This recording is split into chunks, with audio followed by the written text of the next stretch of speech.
بسم اللہ والصلاۃ والسلام علی رسول اللہ۔ معزز ناظرین و سامعین، لاہور میں حضور داتا سرکار کے عرس مبارک کی تقریبات کے دوران جو ایک شرزمہ کلیلہ جو لاہور بیسڈ ہے، اس شرزمہ کلیلہ کی طرف سے جو داتا سرکار کے عرس کے تقدس کو پامال کیا گیا، جو مسجد، درگاہ اور بالخصوص جو وہاں پر علماء، مشائخ اور تلاوت، نعت، ان ساری چیزوں کی جو وہاں پر بے حرمتی کی گئی، یہ کسی سے ڈھکا چھپا نہیں ہے، اور یہ ایسی خباثت اور شرارت ہے کہ ہندوؤں اور سکھوں کے دور حکومت میں بھی کبھی کسی کی جرأت نہیں ہوئی ہے۔ اور اس طرح کی حرکت یا تو کچھ عرصہ قبل خوارج کی طرف سے ہوئی تھی کہ وہاں بم دھماکہ کیا گیا تھا، یا اس شرزمہ کلیلہ نے اس دفعہ عرس کی تقریبات کے دوران یہ شرارت کی ہے۔ انا للہ و انا الیہ راجعون۔ اور میں ان کبھی حرکات پر ہزار مرتبہ لعنت بھیجتے ہوئے میں ان کی شدید الفاظ میں مذمت کرتا ہوں۔ چاہیے تو یہ تھا کہ یہ شرزمہ کلیلہ یہ حرکت کر کے باز آ جاتا، لیکن افسوس در افسوس یہ ہے کہ انہوں نے سوشل میڈیا کے اوپر ایک کمپین لانچ کی، جس کے اندر انہوں نے جو حضرت قبلہ سیدی عرفان شاہ صاحب مشہدی ان کے خطاب کے دوران جو ہلڑ بازی کی، ان کے خطاب کے دوران جو نعرہ بازی کی اور انہیں خطاب سے روکنے کی کوشش کی، اور جو وہاں ان کے ساتھ بدسلوکی کا مظاہرہ کیا گیا، اور دیگر وہاں کئی مشائخ اور علماء کی موجودگی میں، جن میں درگاہ عالیہ گولڑہ شریف کے سجادہ نشین وہاں موجود تھے، اور اس تقریب کے دوران ان کی موجودگی میں انہوں نے جس طرح ہلڑ بازی کی، اور پھر بعد ازاں انہوں نے میرے وہاں اسٹیج پہ پہنچنے پر جس طرح انہوں نے اسٹیج پہ حملہ کیا، تو اس خباثت اور شرارت کو انہوں نے اپنی فتح قرار دیتے ہوئے اس پر بغلیں بجانی شروع کر دی، اور عوام کے اندر انہوں نے یہ پروپیگنڈا کرنا شروع کر دیا کہ جناب داتا سرکار کے اسٹیج سے حنیف قریشی اور عرفان شاہ مشہدی کو عوام اہل سنت نے اتار دیا، اور کوئی کہتا ہے کہ وہاں سے بھگا دیا، اور کوئی کہتا ہے کہ ان کو جوتے مارے گئے یا جوتے دکھائے گئے۔ پہلی بات تو یہ ہے کہ میں حلف اٹھا کے کہتا ہوں، یہ عوام اہل سنت کا کام نہیں، یہ لاہور کے اس دجالی شخص جس نے کچھ عرصہ قبل سیدہ کائنات کی توہین کا ارتکاب کیا اور ابھی تک اس پر ڈٹا ہوا ہے، یہ اس کے کارندوں، اس کے مدرسے کے طالب علموں اور اس کے ساتھ جو ایک شرزمہ کلیلہ ہے، یہ ان کی پوری پلاننگ کے ساتھ، جو کہ خود اپنا وہ اعتراف بارہا کر چکے ہیں، ان کی پوری پلاننگ کے ساتھ کی گئی یہ خبیثانہ حرکت ہے۔ اس سے عوام اہل سنت کا کوئی تعلق نہیں ہے۔ ان خبیثوں نے جس دن میں اسٹیج پہ گیا، انہوں نے اسٹیج پر حملہ کیا، وہاں بڑے بڑے مشائخ تھے، وہاں بڑی بڑی درگاہوں کے سجادہ نشینان تھے، یہ اپنی طرف سے قاتلانہ حملہ کر کے اسٹیج پہ چڑھنے کی انہوں نے کوشش کی، لیکن وہاں ہمارے کارکنان اور محبین کی وجہ سے یہ اپنی اس خباثت میں کامیاب نہ ہو سکے۔ بعد ازاں یہ لوگ یہ پروپیگنڈا کر رہے ہیں کہ جناب وہاں سے ان کو جوتے مار کے اتارا گیا۔ میں اس سلسلے میں کہتا ہوں، بعد میں نے بھی ویڈیو میں دیکھا کہ کسی خبیث نے وہاں جوتا اسٹیج کی طرف پھینکا۔ میں کہتا ہوں کہ تم کہتے ہو کہ ہم نے حنیف قریشی کو جوتا مارا، کاش کہ وہ جوتا میرے سینے پہ لگا ہوتا، کاش کہ وہ جوتا میرے سر پہ لگا ہوتا، کاش وہ جوتا میرا جسم اس کو روکتا۔ بدبختو، تمہارا وہ جوتا بیک سکرین پر موجود داتا سرکار کے مزار کے اوپر جا کر لگا ہے۔ تم نے مجھے جوتا نہیں مارا، تم نے وہ جوتا اسٹیج پہ موجود وہ جو سینکڑوں علماء اور مشائخ ہیں ان کی طرف اچھالا ہے۔ اس میں میری توہین نہیں ہے، تم نے داتا سرکار کی توہین کی ہے، تم نے اس مزار کی توہین کی ہے۔ اور خبیثو، یہ حرکت تو کچھ عرصہ قبل ان خوارج نے کی تھی، اور اس حرکت کے بعد وہ جو ٹویٹر اور وہ جو ان دہشت گردوں کے پرانے جو پالنے والے ہیں، یہ جو بد مذہب، ان کی طرف سے جو خوشیاں منائی جا رہی ہیں، اس سے اندازہ ہوتا ہے کہ تمہارا آپس میں فل فلیج لنک ہے، اور انہی کے ایما پر یہ سب کچھ تم نے کیا ہے۔ میں کہتا ہوں کاش وہ جوتا مجھے لگا ہوتا، تعالی سرکار کے اس مزار کے اوپر نہ جاتا, وہ وہاں اسٹیج کی طرف نہ جاتا, کیونکہ تم نے یہ میری نہیں, تم نے پورے مشائخ وہاں موجود جو درجنوں کے حساب سے شیوخ الحدیث, جامعہ نظامیہ, جامعہ نعیمیہ اور بڑے بڑے علماء اور مشائخ جن میں سلسلہ سیفیہ کے راوی ریان شریف کے سجادہ نشین اور بڑے بڑے مشائخ وہاں پر موجود ہیں جن کے اسماء اس محفل کی نشست کے شرکاء میں موجود ہیں, تم نے ان کی توہین کی ہے. اور تم یہ کہتے ہو کہ جناب وہ ڈر کے بھاگ گئے, ہم نے ان کو بھگا دیا. میں کہنا چاہتا ہوں کہ اپنے اس دجال سے پوچھو, اسلام آباد کے اندر 12 کے اندر جب ایک تنظیم کے کچھ لوگوں نے سینکڑوں کی تعداد میں اس کو گھیراؤ کیا ہوا تھا اور وہ کئی گھنٹے سے اندر محصور تھا, اس فقیر نے اکیلے جا کر اس کو بازو سے پکڑ کے گاڑی میں بٹھایا تھا اور اس کو منزل پر پہنچایا تھا. حنیف قریشی بزدل نہیں ہے, ہم اگر بزدل ہوتے تو ہم وہاں داتا سرکار کی تقریبات میں شریک نہ ہوتے. رہ گیا تمہارا جوتا اچھال کر خوشیاں منانے کا یہ سلسلہ, یہ کون سا بڑا مشکل کام ہے؟ تم جوتا اچھالنے کی بات کرتے ہو, بڑی سے بڑی محفل ہو, بڑی سے بڑی کانفرنس ہو, اللہ تعالیٰ کا شکر ہے کارکن اگر تمہارے پاس ہیں تو ہمارے پاس بھی ہیں, ہمارے ساتھ بھی ایسے لوگ وابستہ ہیں کہ جو جان دینے کے لیے تیار ہیں, ہمارے ساتھ بھی ایسے لوگ موجود ہیں کہ جو ہر حد تک جا سکتے ہیں. تم جوتا پھینکنے کی بات کرتے ہو, ہمارے ساتھ ایسے لوگ موجود ہیں جو تمہارا بوتھا توڑ سکتے ہیں, تمہیں جوتا مار سکتے ہیں. کسی محفل کے اندر 15 20 50 لوگوں کا کھڑے ہو کر رولا ڈال کے محفل کو خراب کرنا, یہ کون سا مشکل کام ہے؟ لیکن تم بدبخت ہو, تمہارے دلوں پر موریں لگ چکی ہیں, تمہارے دل سیاہ ہو چکے ہیں, تم توہین میں اس قدر آگے جا چکے ہو کہ تم نے 12 سادات مشائخ علماء کو گالیاں دی ہوئی ہیں. میں سمجھتا ہوں کہ تم بے ادبی کی اس حد تک جا چکے ہو کہ اللہ ہی تعالیٰ ہے وہ دلوں کو پھیرے تو اس کے بس میں ہے, وگرنہ تمہارا انجام ہمیں اچھا نظر نہیں آتا. اور یہ تم کہتے ہو کہ جناب ہم نے بڑی دلیری کی, ہم تم سے زیادہ طاقت رکھتے ہیں, لیکن میں یہ کہنا چاہتا ہوں کہ ہم تمہاری طرح بدتمیز اللہ رسول کے بے ادب نہیں ہیں, ہم نعت قرآن کے بے ادب نہیں ہیں, ہم تلاوت نعت مشائخ سادات کے بے ادب نہیں ہیں, کیونکہ جہاں تم تقریر کرنے آؤ گے وہ کوئی نہ کوئی محفل میلاد ہوگی, صحابہ کی کانفرنس ہوگی یا کوئی عرس ہوگا. اگر ہم وہاں پر اس محفل کو خراب کریں گے, جوتا ماریں گے, وہ سرکار کی محفل کی توہین ہے, وہ نبی علیہ السلام کے میلاد کی توہین ہے, وہ اس صاحب عرس کی توہین ہے جس کے عرس میں یہ کام کیا جائے, وہ اس کانفرنس والے صحابی کی توہین ہے جس کے نام کی کانفرنس میں اس قسم کا حرکت کی جائے. یہ خبیثانہ حرکت تم جیسے لوگ ہی کر سکتے ہیں, ہماری ہمت ایسی نہیں ہے کہ ہم اس طرح کی گھٹیا حرکت ہم لوگ کر سکیں. اور آج ہم نے یہ بھی ایک سنا کہ یہ صاحب کہہ رہے ہیں کہ یہ ان کا لیڈر کہہ رہا ہے اس شرزمہ کلیلہ کا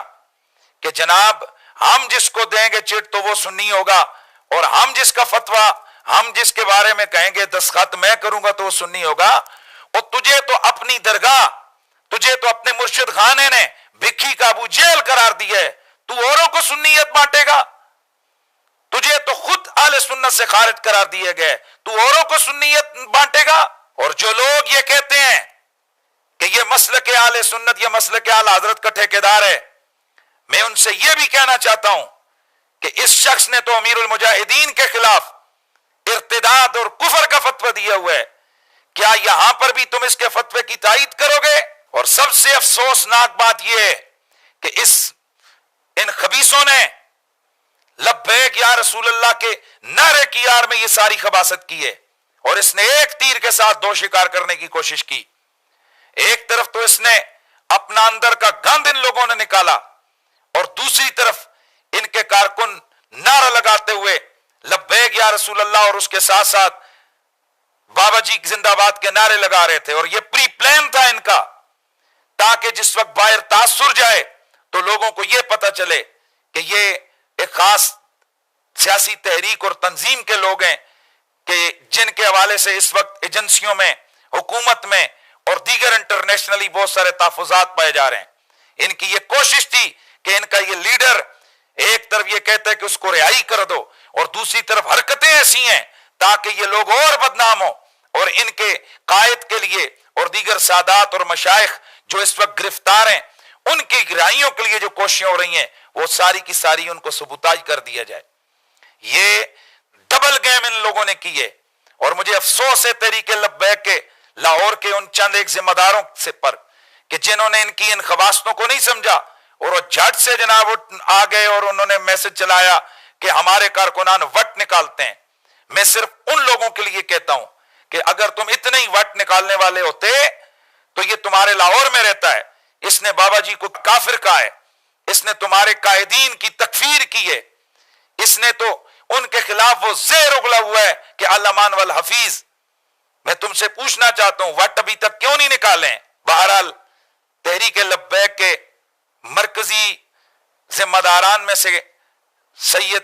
عنایت الحق شاہ صاحب کا جو بیان آیا اور انہوں نے اس واقعے کی مذمت کی ہے، میں اسے خوشائند قرار دیتا ہوں، لیکن قبلہ شاہ جی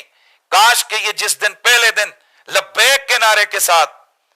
سید عرفان شاہ صاحب کے اسٹیج کے انہوں نے گھیراؤ کیا تھا، اسی وقت آپ کی طرف سے جب یہ لاہور کا ذمہ دار شخص بیان دے رہا تھا کہ یہ ہمارے کارکنان ہیں، اس وقت کاش کہ آپ یہ بتا دیتے کہ یہ ایک سازش ہو رہی ہے تحریک لبیک کے خلاف، لیکن شاید میں سمجھتا ہوں کہ آپ بھی اس سازش سے تھوڑی دیر سے باخبر ہوئی ہیں۔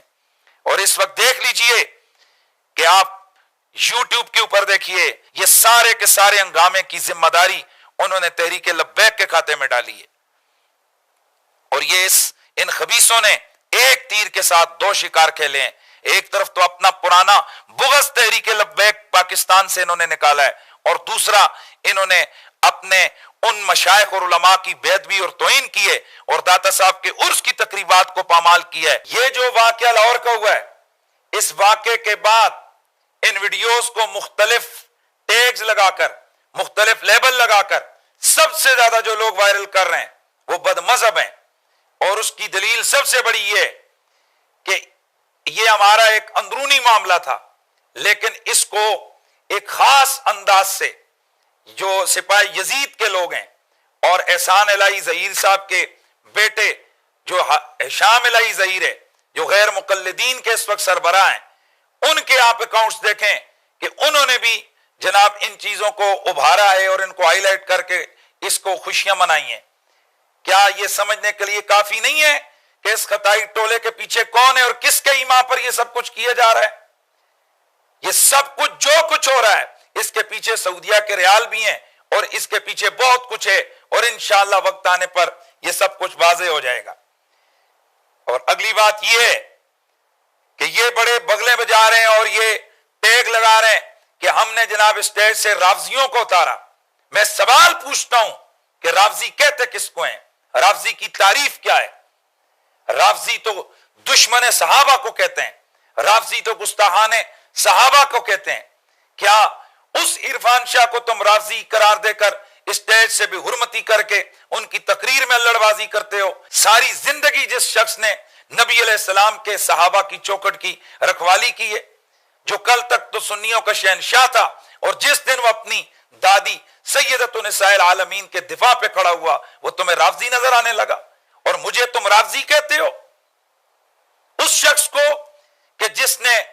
نیشنل چینلز پہ بیٹھ کر دھڑلے کے ساتھ تمتراک کے ساتھ رسول اللہ کے صحابہ کی ناموس اور عزتوں کا دفاع کیا، اس شخص کو تم رافضی کہتے ہو کہ جس نے عدالتوں میں جا کر گستاخان صحابہ کا تعاقب کرتے ہوئے انہیں سزائیں دلوائیں، اور آج بھی لاکھوں روپے لگا کر 7 کیس ایسے ہیں جن کو میں اس وقت بھی میں جناب ان کی پیروی کر رہا ہوں، اور صحابہ کرام امہات المومنین کے گستاخوں کے خلاف الحمدللہ سب سے جو پہلے اور مؤثر آواز مختلف مواقع پر اٹھی ہے وہ ساری قوم گواہ ہے کہ وہ اس فقیر کی طرف سے اٹھی ہے۔ ٹیلی ویژن چینلز ہوں، ٹاک شوز ہوں یا باقی جگہیں ہوں، الحمدللہ ہم نے ڈٹ کر نبی علیہ السلام کے صحابہ کی عزت اور ناموس کا دفاع کیا۔ رہ گئی سبقت لسانی سے مجھ سے چند جملوں کا صادر ہونا، میں اس بات کا نہ صرف میں نے اعتراف کیا بلکہ میں نے ایک نہیں دو بار اپنے ایک ان جملوں کے اوپر میں نے رو رو کر اللہ سے معافی مانگی،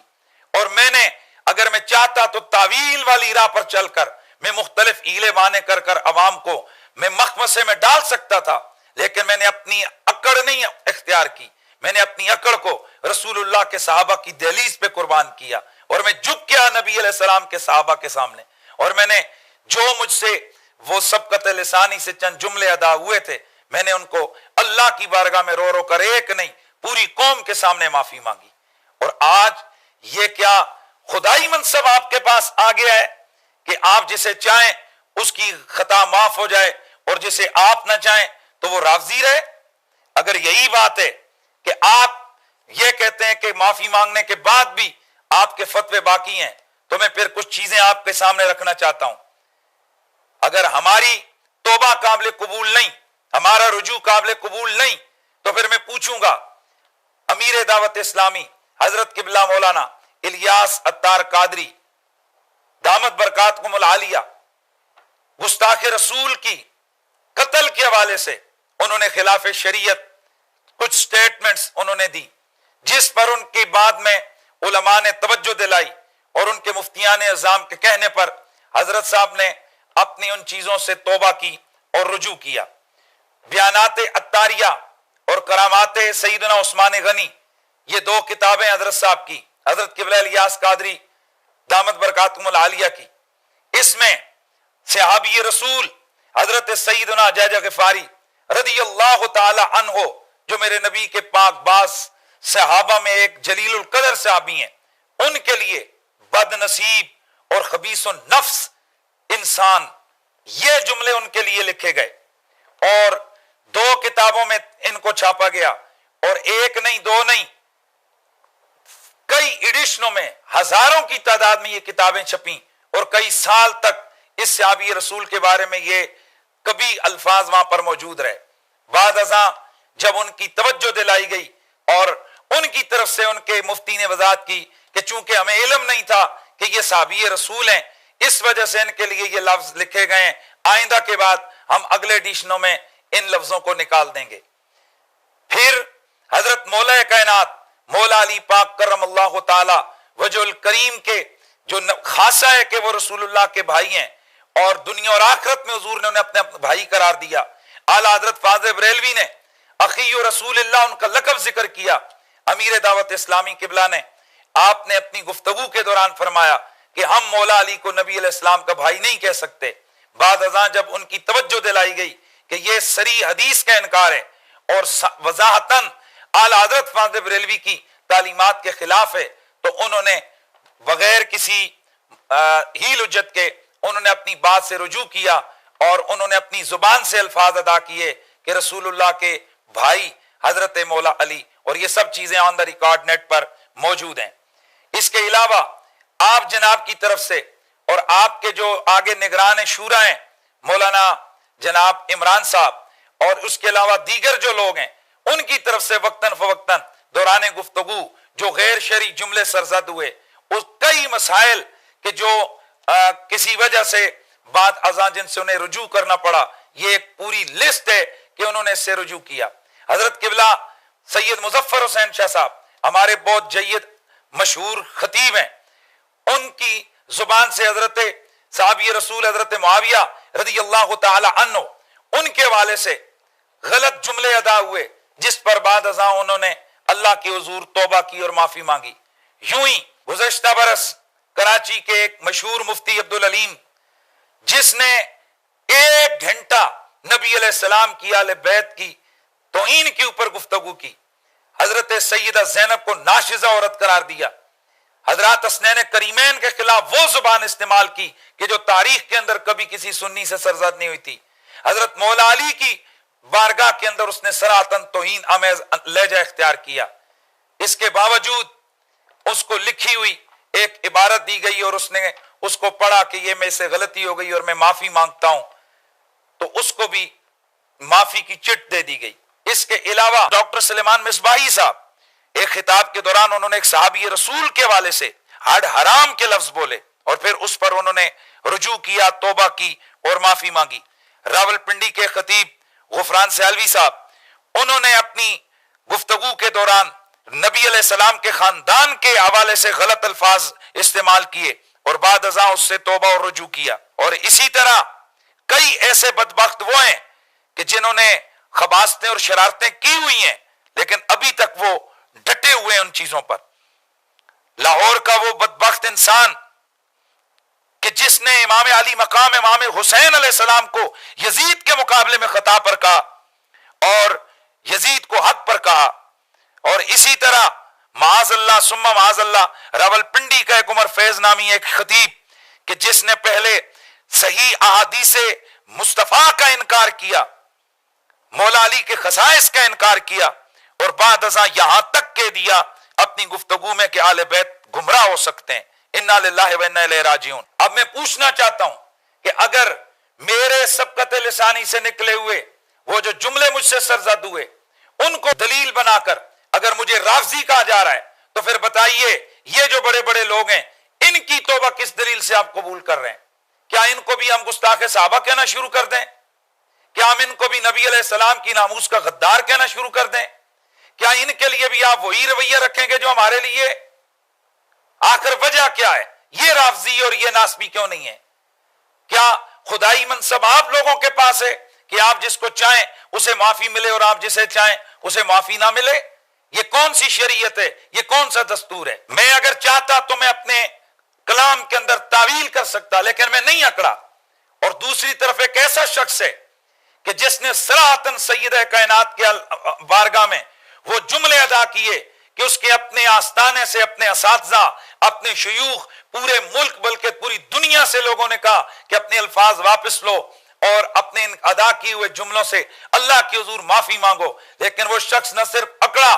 بلکہ اس نے اپنی اس غلطی کو چھپانے کے لیے انبیاء کی طرف خطاؤں کی نسبتیں کی، اور اس کے کارندے روزانہ نیٹ کے اوپر انبیاء کی خطاؤں والی چیزیں عوام کے سامنے شیئر کرتے ہیں، اور اعلیٰ حضرت اور دیگر اکابرین اہل سنت کے فتاوی کی دھجیاں اڑا رہے ہیں کہ جن میں اعلیٰ حضرت نے لکھا تھا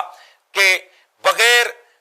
قرآن مجید کی تلاوت کے اور حدیث کے انبیاء علیہ السلام کی ان لغزشوں اور انبیاء علیہ السلام سے صادر ہونے والے ان معاملات کا ذکر کرنا حرام اور اشد حرام ہے۔ اور اس شخص نے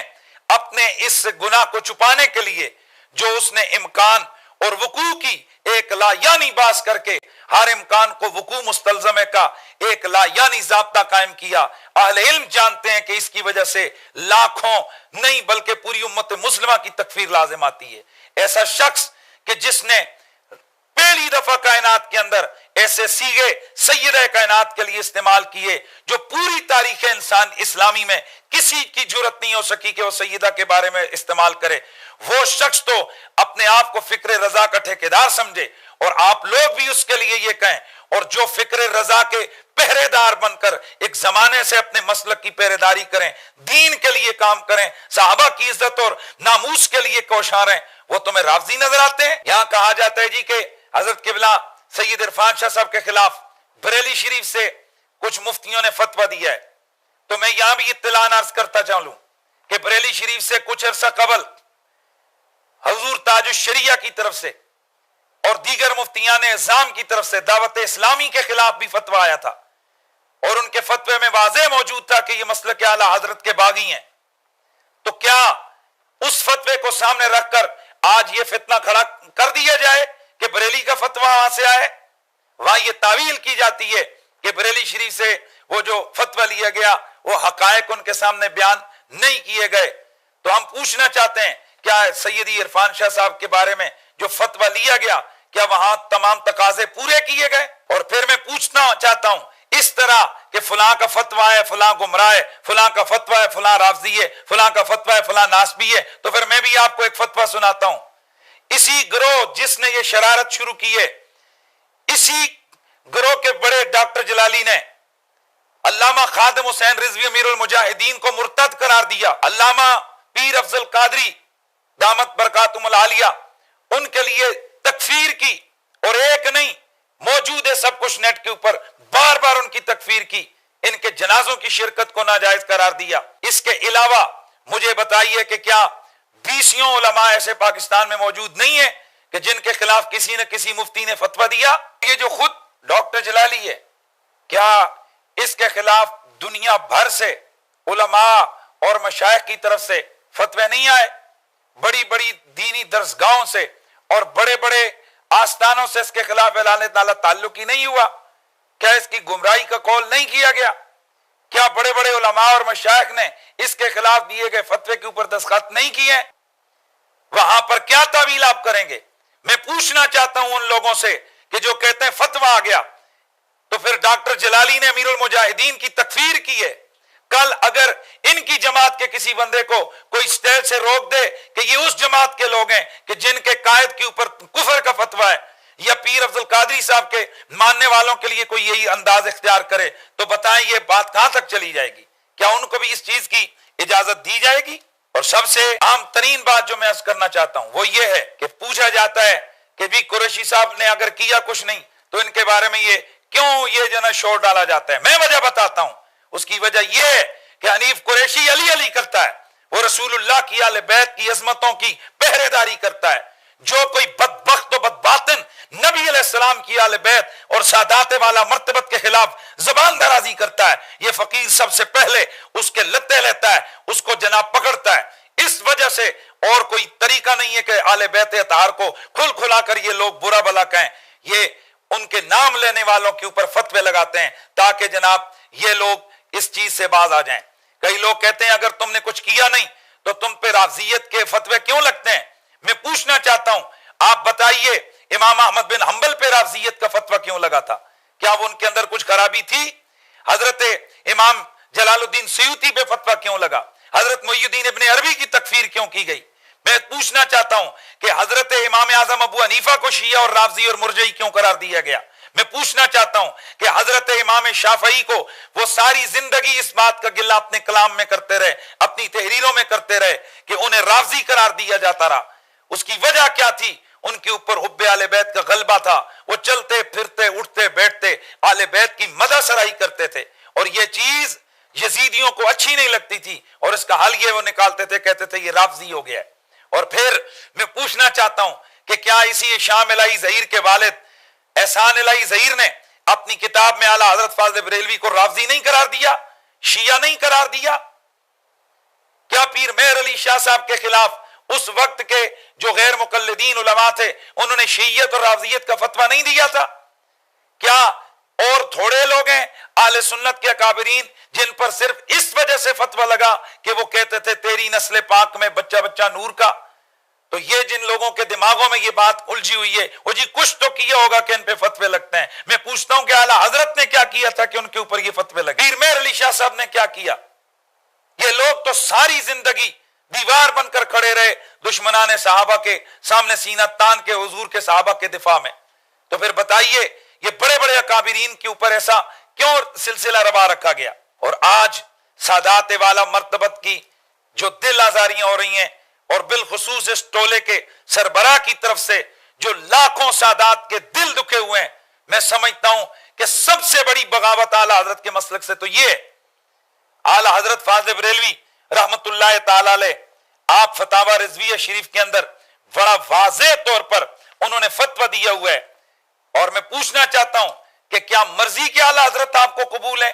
اعلیٰ حضرت فاضل بریلوی رحمت اللہ تعالی علیہ فتاوی رضویہ جلد 29 کے اندر پیج 587 پہ لکھتے ہیں، یہ فقیر ذلیل بحمدہ تعالی حضرات سادات کرام کا ادنا غلام و خاک پائے، ان کی محبت و عظمت ذریعہ نجات و شفاعت جانتا ہے، اپنی کتابوں میں چھاپ چکا ہے کہ اگر سید بد مذہب بھی ہو جائے تو اس کی تعظیم نہیں جاتی جب تک کہ بد مذہبی حد کفر تک نہ پہنچے۔ میں پوچھنا چاہتا ہوں کہ جو تم نے لاہور کے اندر سادات کے ساتھ سلوک کیا ہے، کیا وہ کافر تھے؟ بدبختو، مقدس نعروں کی آڑ میں تم رسول اللہ کی آل سے ٹکرا رہے ہو اور پھر کہتے ہو کہ تم سے کوئی بات نہ کرے۔ سیدی اعلیٰ حضرت فاضل بریلوی، آپ سے پوچھا گیا کہ ایک شخص سادات کی تکریم و تعظیم نہیں کرتا بلکہ ان کی تذلیل و توہین اور سب و شتم کو مباح سمجھتے ہیں، جیسے آج ان لوگوں نے یہ سلسلہ شروع کی ہے کہ عملاً اس کام کو یہ جائز سمجھ کر روا رکھے ہوئے ہیں، تو آپ نے فرمایا ایسا شخص گمراہ بددین مسخرے شیاطین ہے، بلکہ اس پر حکم کفر کا لزوم ہے۔ مسلمانوں کو ایسے لوگوں سے میل جول نکاح شادی درکنار ان کے پاس بیٹھنا بھی منع ہے۔ یوں ہی سیدی اعلیٰ حضرت فاضل بریلوی دوسری جگہ پر آپ اس میں واضح طور پر لکھتے ہیں، فرماتے ہیں فتاوی رضویہ جلد 24 کے اندر کہ اس میں شک نہیں کہ جو سید کی تحقیر بوجہ سیادت کرے وہ مطلقاً کافر ہے، اس کے پیچھے نماز محض باطل ہے۔ اس کے علاوہ اعلیٰ حضرت فاضل بریلوی نے فتاوی رضویہ شریف میں جا بجا سادات کرام کے ادب اور تعظیم کا سبق دیا ہے، اور بڑا واضح اور واشگاف اپنی زندگی کے انداز عمل سے سادات کی تعظیم کی ہے، سادات کے بچوں کے ہاتھ چوم کر بتایا، یہاں کیا مرضی کے جو سادات تمہارے ہاتھ چومیں، تمہاری ہاں میں ہاں کہیں، وہ قابل تعظیم ہے، اور جو سید عالم دین ہو، صحیح النسب ہو، صحیح العقیدہ ہو، وہ تمہاری باتوں کو اگر رد کرے تو وہ معاذ اللہ تم اس کے خلاف حملے کرتے ہو اور اس کو گالیاں اور اس کے خلاف بدتمیزی کرتے ہو۔ کیا یہ اعلیٰ حضرت کی تعلیمات ہیں؟ اور میں یہ بھی ایک بتانا چاہتا ہوں کہ یہ جو کئی حضرات سمجھتے ہیں کہ یوں وہ فتویٰ بازیاں کریں گے اور اس طرح سے وہ یہ حرکتیں کریں گے تو ہم جناب نبی علیہ السلام کی اہل بیت کے دفاع اور نبی علیہ السلام کی اہل بیت کے اذکار اور ان کے نعروں سے ہم باز آ جائیں گے؟ اللہ کی عزت کی قسم ہے، حنیف قریشی کو آج تک جو کچھ ملا ہے وہ رسول اللہ کی اہل بیت کے صدقے سے ملا ہے۔ میں بڑا واضح کرنا چاہتا ہوں، انشاءاللہ جب تک اس فقیر کے جسم میں جان ہے میں مرتے دم تک نبی علیہ السلام کی اہل بیت کے ذکر بھی کرتا رہوں گا اور رسول اللہ صلی اللہ علیہ وسلم کی اہل بیت کے نعرے بھی لگاتا رہوں گا، اور میں سادات کے درکت کتا ہوں، اور کتوں کا کام ہوتا ہے دفاع کرنا، کتوں کا کام ہوتا ہے مالکوں کی رکھوالی کرنا، اور انشاءاللہ سیدہ زہرا پاک کی بارگاہ سے ہمیں اجر ملے گا۔ اور میں بڑا تمتراک سے کہتا ہوں ساری دنیا مجھے چھوڑ دے، سارے لوگ ہمارے مخالف ہو جائیں، میں آل بیت اطہار کے اس محبت کے اس مشن سے پیچھے نہیں ہٹوں گا۔ یہاں آخر میں ایک خاص بات کی طرف تمام دیگر مسلمانوں اور اپنی عوام کی توجہ چاہوں گا۔ میں سوال یہ کرنا چاہتا ہوں کہ کیا اس کا یہی حل ہے کہ آج کے بعد ان کا کوئی بھی بندہ، ہمارے الحمدللہ پورے ملک میں ہمارے چاہنے والے بھی ہیں، کہ وہ جس جگہ پر آئے وہاں پر اس کی پروگرام کو خراب کر دیا جائے؟ کیا ہم بھی ایسے ہی کریں؟ تو سنیے، میلاد شریف آگے آ رہا ہے، ہم نے بھی جلسے کرنے، انہوں نے بھی کرنے، اور یہ بھی ایک بہت بڑی شرارت شروع کی جا رہی ہے کہ سنی، افسوس سنی سنیوں کے میلاد کے خلاف درخواستیں دے رہے کہ اس پروگرام کو ختم کیا جائے۔ انا للہ و انا الیہ راجعون۔ اور اس میں بھی انہی شرپسندوں کے لوگ اور کارکن جو ہے نا وہ شامل اور شریک ہیں۔ میں اس میں یہ کہنا چاہتا ہوں اپنے تمام سننے والوں کو کہ اگر ہم بھی اس کا جواب اسی طرح اینٹ کا جواب پتھر والی بات ہوتی تو ہم بھی یہاں اعلان کرتے کہ پھر آؤ، جن جن علاقوں میں ہمارے کارکن نے، بلکہ الحمدللہ ہر جگہ ہی ہیں، اب تم بھی جلسہ کر کے دکھاؤ۔ تو میں پوچھنا چاہتا ہوں جلسہ کس کا خراب ہوگا؟ میلاد کس کا بے رونق ہوگا؟ میرے رسول کا، میرے نبی کا؟ عرس یا تقریبات جو کانفرنس ہیں یہ کس کی ہیں؟ یہ صحابہ کی، آل بیت کی۔ خدا کی قسم ہمارا جگر، ہمارا دل گردہ ایسا نہیں ہے کہ ہم حضور کی کسی میلاد کی محفل کو اجاڑیں یا اس محفل کی رونقوں کو پامال کریں۔ میں اپنے تمام سننے والوں، اپنے کارکنوں اور اپنے محبین اور اپنے متعلقین سے یہ گزارش کرتا ہوں اور میں ان سے اپیل کرتا ہوں کہ خدا کے لیے اگر آپ کو کوئی خطیب ناپسند ہے، ان میں سے کسی کے ساتھ آپ کا تعلق نہیں بنتا، نہیں سننا چاہتے ہیں، تو آپ جلسے میں مت تشریف لے جائیں۔ لیکن کسی بھی میلاد یا کسی پروگرام جو سنی پلیٹ فارم پر تشکیل دیا گیا ہو، وہ بھلے کوئی بھی خطیب وہاں پر آئے، اس پروگرام میں رکاوٹ مت ڈالیں اور اس پروگرام کو اس طرح سے جیسے ان شرپسندوں نے کیا ہے وہاں اس کی رونقوں کو مت پامال کریں۔ خدا کی قسم یہ ہماری بربادی کی انتہا ہو جائے گی اگر یہ سلسلہ ہر طرف سے چل نکلا۔ میں واضح طور پر یہ کہنا چاہتا ہوں ہم سب کچھ کر سکتے ہیں، سب کو پتہ ہے، ہمیں اب بتانے کی ضرورت نہیں ہے، سب کو، سارے جانتے ہیں کہ ہم کیا کیا کر سکتے ہیں، سب کو پتہ ہے ہم بہت کچھ کر سکتے ہیں، لیکن کس کے خلاف کریں گے؟ حضور کے میلاد کو اجاڑیں گے؟ عرس بزرگوں کے خراب کریں گے؟ صحابہ کے ایام خراب کریں گے؟ یہ بدبختی انہی کو مبارک جنہوں نے یہ کیا ہے۔ انشاءاللہ میرے تعلق والے، میرے کارکن، ہمارے محبین انشاءاللہ مجھے یقین ہے کہ وہ ایسی کسی ایکٹیویٹی کا حصہ نہیں بنیں گے۔ اللہ تبارک و تعالی ہم سب کا حامی و ناصر ہو۔ السلام علیکم ورحمۃ اللہ۔